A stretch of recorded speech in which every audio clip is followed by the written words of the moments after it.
朋友们，欢迎回来。最近这周 AI 圈子看似风平浪静，但其实暗流涌动。尤其是 AI 影片领域刷的进步，还有特斯拉盛大的机器人发布会，以及其他重大事件，我帮大家都整理好了，并且会聊一下我的看法。先给我点点订阅，马上带你上车。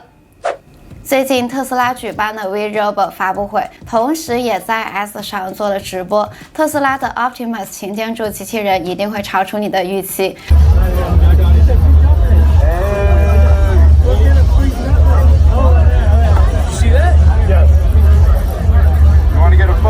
Yeah, for sure. Let's do it. Little video.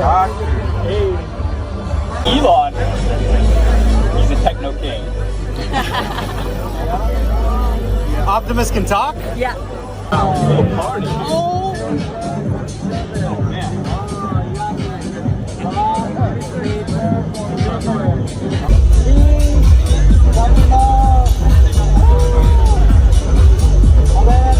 这个机器人没有什么爆炸性的细节说明，马斯克只是淡淡的提了一句，未来这个机器人会比一辆车还便宜。言下之意就是慢慢等，未来是属于机器人的。现场展示的内容大部分时间呢都是在看视频里的 Optimus 给植物浇水、玩棋盘游戏、擦洗台面、递饮料，还帮忙从车后座取杂物，感觉就像多了一个不会疲惫、力气超级大、脾气又特别好、任劳任怨的保姆一样。他们还可以跳舞 ，Optimus 在现场还秀了一段舞技，顺便展示一下他们的灵活性。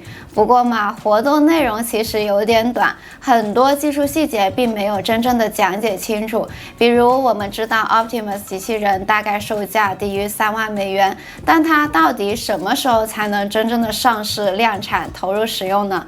马斯克一副你们见识我们未来的牛逼发明的态度，氛围就拉满了。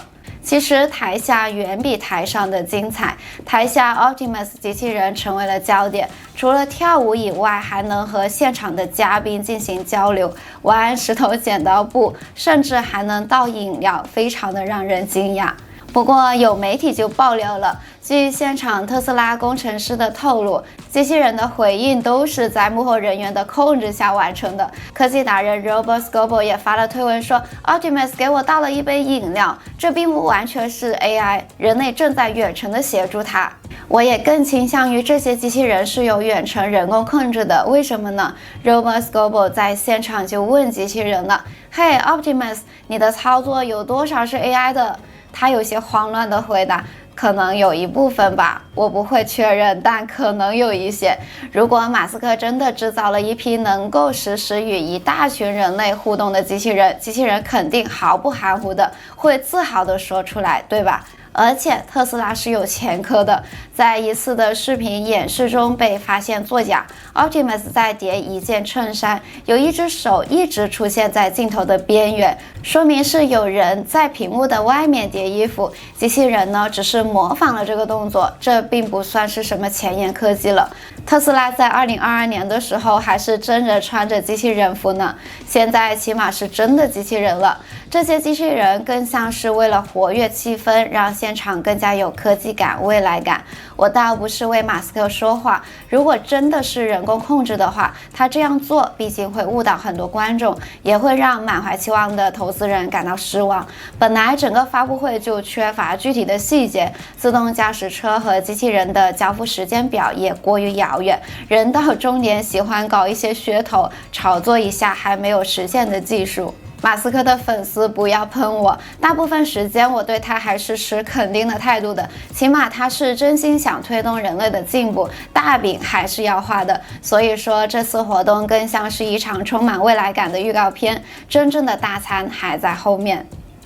机器人活动一开场，马斯克呢就开始展示他们一直在秘密搞的那些黑科技。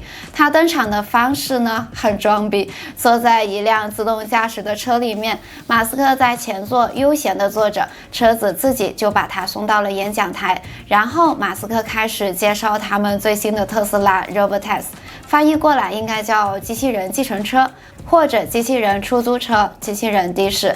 这次真的是没有方向盘，没有踏板，你进去之后就乖乖坐好，它会自动的带你去到目的地，完全不需要你操心。还特别强调，你可以在车上做各种的事情，比如开会、追剧、打游戏、刷个短视频等等。他们展示了 Robotaxi 能够停下来，并且识别各种潜在的危险，满身都是360度的摄像头，比如某位勇士居然逆行走错了道，或者某个侠客横穿高速路，自动驾驶汽车都能从容的处理，妥妥的。自动驾驶的水平会超过人类，就是这么个意思。这不是我说的，是马斯克说的。不过现在城市里铺天盖地的停车位，特别是大城市，想找个停车位都费劲。自动驾驶的车不会让你这么的闹心，它可以在你下车回家后自己跑去接下一个乘客，或者自动回家停进车库，相当于你在楼上工作，但是你的车呢，它会有自己的工作。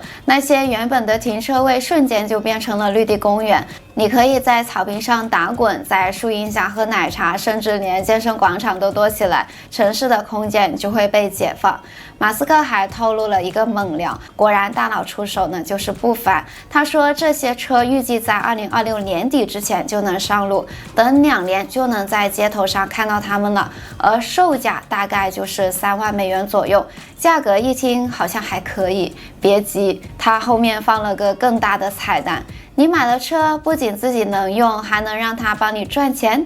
怎么赚呢？你买了这个车，平时不想开的时候，可以把它设置成机器人计程车模式，这车自己就像个24小时不知疲倦的网约车司机，到处接客送人，顺便帮你挣外快。好样的，好像一夜之间人人都能变成计程车老板了，改变了交通的意义。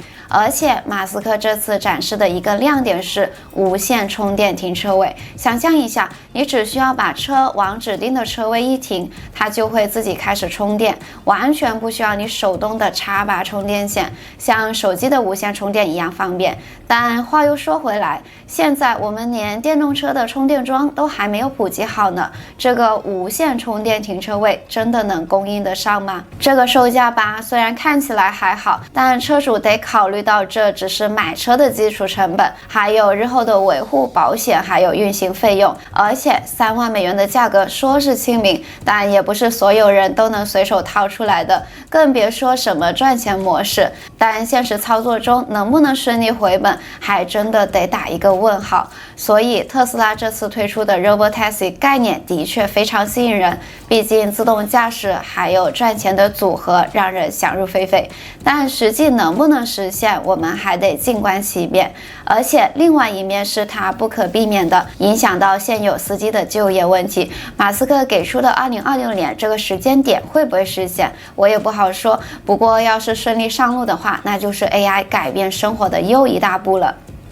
在这次活动上，马斯克还展示了 Robovan， 翻译过来就是机器人箱型车，或者说是自动驾驶客货车，能载20个人左右，当然也可以运送货物。马斯克还调皮的举了个例子，说可以用它来接送运动员，或者作为派对巴士，从一个酒吧蹦到另一个酒吧。想想看，一群人嗨完了，还能靠这辆车继续浪，不用担心酒驾，简直是喝酒小能手们的福音啊！不过关于这个车的续航问题，马斯克并没有给出具体的说法。此外，马斯克还提到，预计特斯拉明年将启动无人监督的完全自动驾驶功能。在大量生产 Robotaxi 之前，车主将在现有车型中体验到无人驾驶计程车的功能。总体来讲，马斯克这次展示的 Robotaxi、Robovan 还是比较符合预期的，只不过司机和做方向盘的可能已经在开骂了。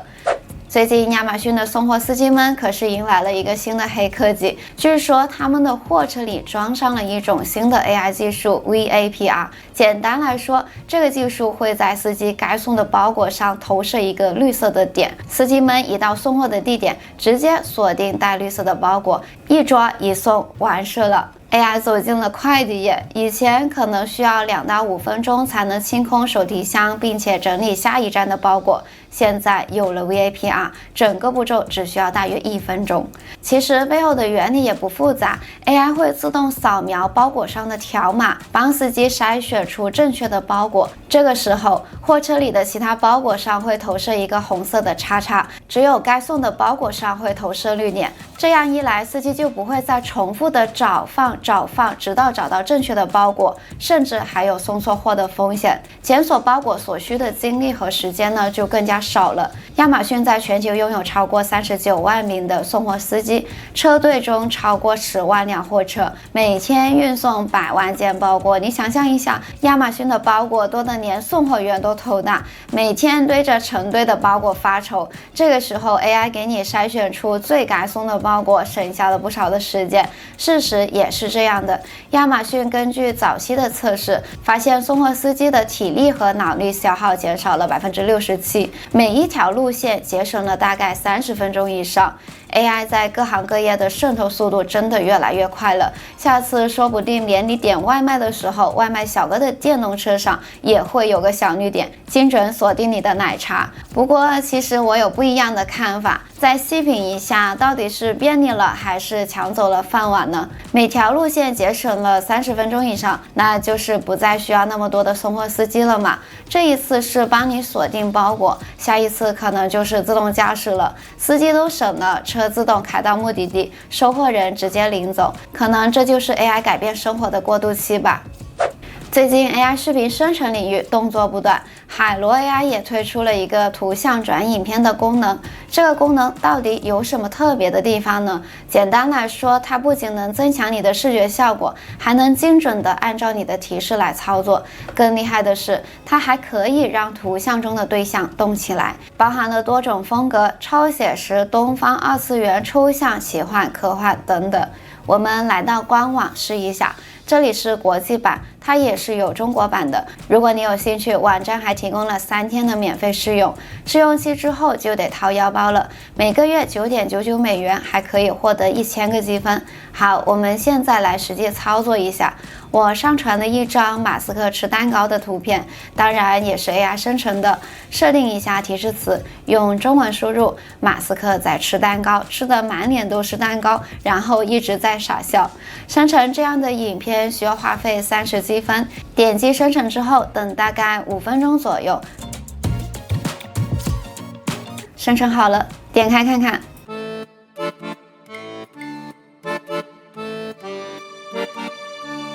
效果还真不错 ，AI 对中文的理解能力特别好，人物的表情和动作都很连贯，也没有变形。虽然马斯克傻笑到最后蛋糕突然融化了，这里有点瑕疵，在一些细节上还有提升的空间，但整体来看，相比其他的 AI 影片工具，海螺 AI 做出来的效果确实不错，有兴趣的可以去试一下。我们来聊聊 AI 图像生成的新玩法。来到 Instagram， 看这个美女还挺漂亮的，对不对？你见过那种特别真实的照片吗？比如说一个在咖啡店里的女孩，或是一条潺潺的小溪流过岩石之间，还有像是通过货车窗户看到外面的乡间小路。哎呀，这些图片看起来就像是你旅游时候随手拍下的风景照。不过呢，别被表象欺骗了。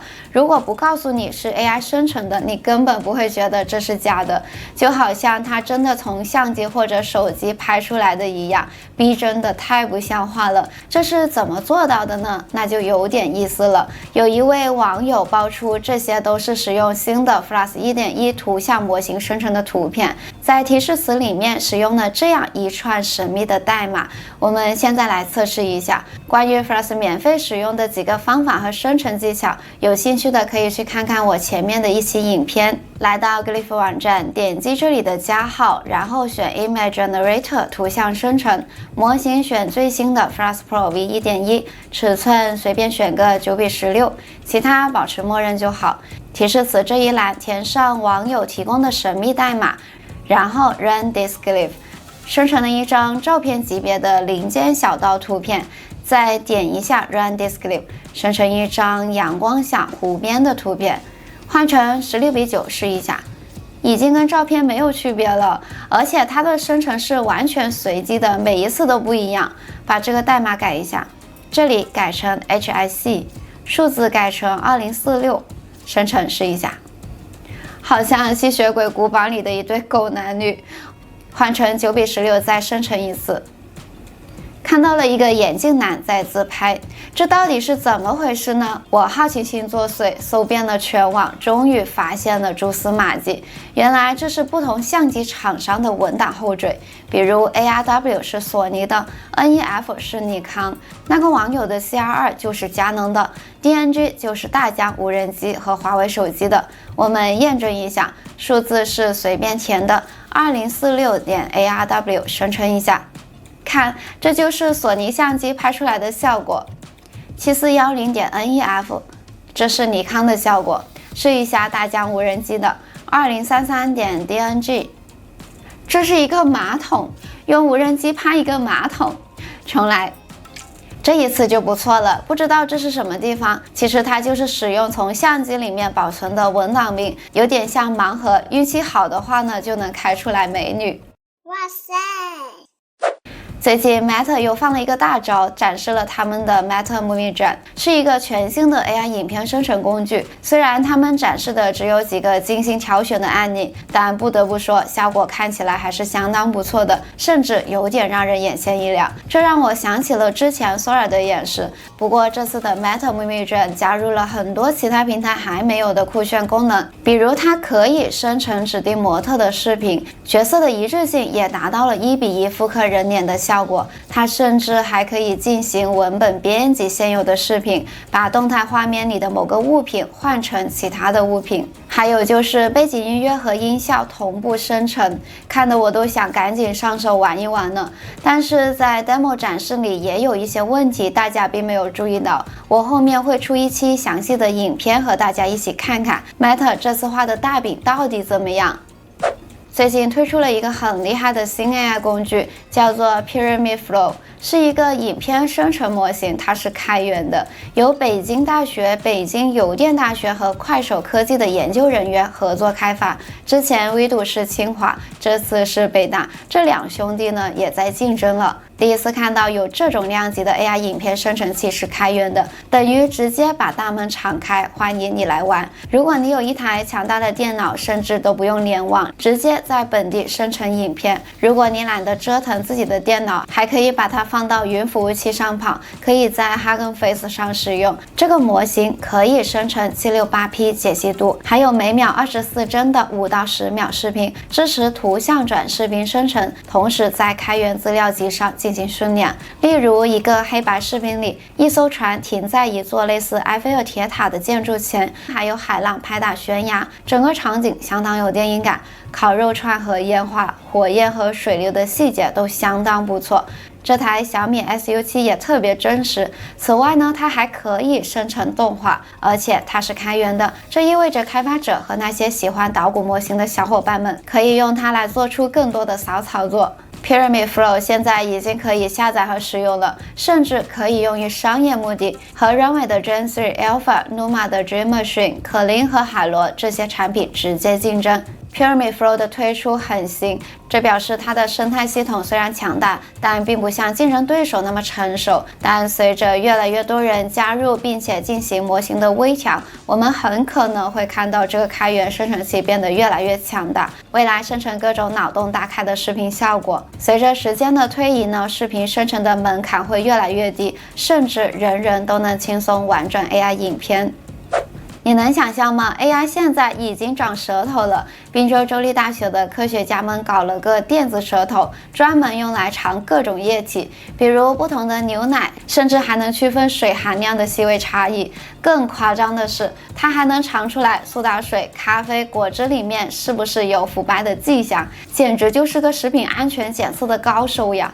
不仅如此，这个电子舌头还能被应用在食品生产、医疗诊断这些领域。它的 AI 系统不仅仅能对各种物质进行全面的检测，还能给它们的质量、新鲜度打分，帮我们决定到底该不该继续吃。你想啊，这个东西要是普及了，咱们在超市买东西之前，可以让它先舔一口，帮我们判断一下到底新不新鲜，是不是腐败了，食品安全问题立刻就迎刃而解了，再也不怕那些看着还行，吃下去却让你后悔的东西了。它的味觉感受器还可以透过甜、酸、苦、咸对食物进行分类，尤其是在食品安全这一块，能预防很多因为变质食物或者液体引发的问题。随着这类技术的推进，未来我们的饮食生活呢会更加的智能化。AI 都开始尝味道了，下一步是不是还得给 AI 装个鼻子，帮我们闻闻空气质量，判断一下有没有异味？就连美国太空总署都资助支持了这项工作，大家都不得不承认这个技术的潜力巨大。最近 Google Gemini 又有新动态，好消息来了，全球所有 Gemini 用户都可以使用 Imagen 3来生成图像。Imagen 3是他们迄今为止质量最高的图像生成模型，无论是真实性还是指令遵循性都有很大的提升。现在大家都可以去 Gemini 的网站试试这个最新的版本了。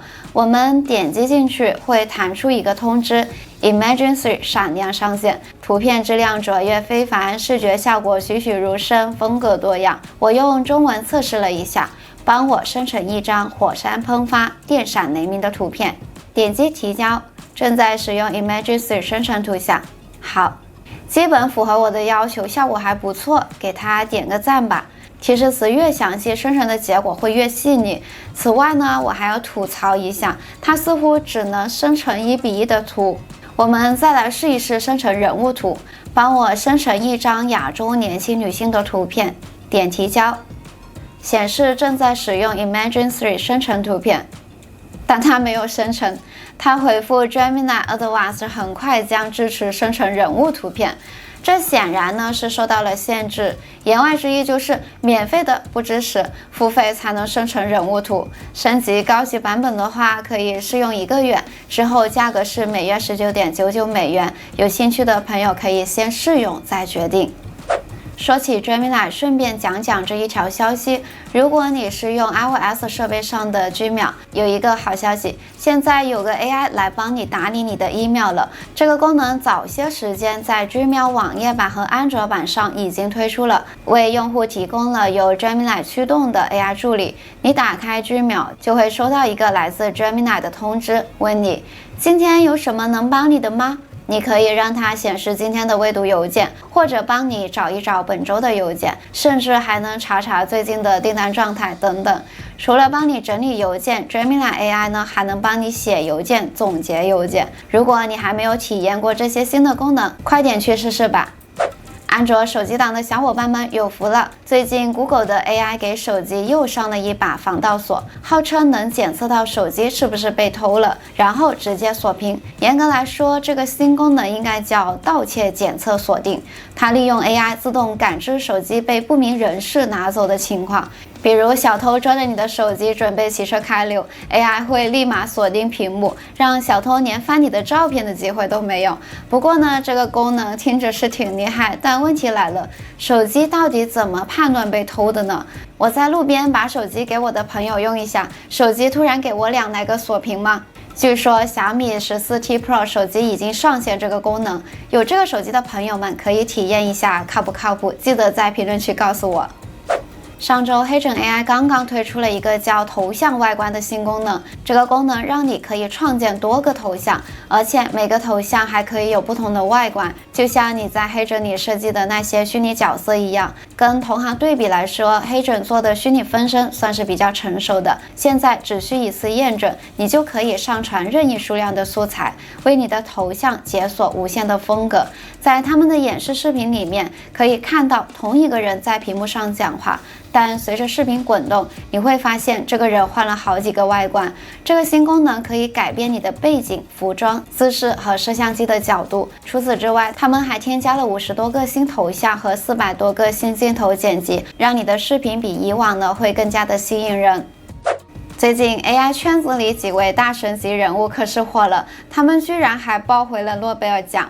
首先，号称 AI 教父的辛顿，他和另一位大佬霍普菲尔德，名字应该没有念错吧？因为在 AI 基础理论上的贡献获得了诺贝尔物理学奖。辛顿大佬可是开发了革命性的 AI 训练模型，他的公司还被 Google 收购了。辛顿在 Google 干了几年后，居然辞职了，因为他觉得很有必要站出来警告我们大家 AI 的潜在风险。而说到霍普菲尔德，他可是早期 AI 领域的先驱，开发了一个叫做 Hopfield 网络的神经网络模型，可以帮助 AI 储存和检索信息，算是彻底改变了 AI 的运作方式。我们总觉得神经网络这种东西玄乎，但人家老早就玩明白了。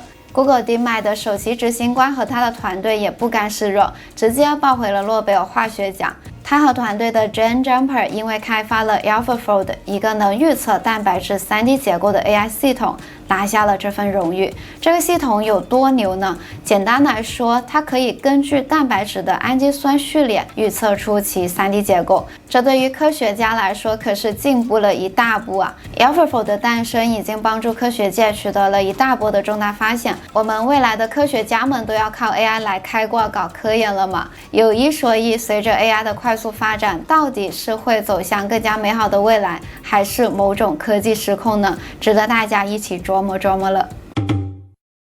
在影片的最后，我给大家分享一个很棒的 AI 影片作品，真的是太有才了。川普、马斯克、奥巴马、普丁他们的史诗级大混战，拜登推着轮椅真的要笑死了。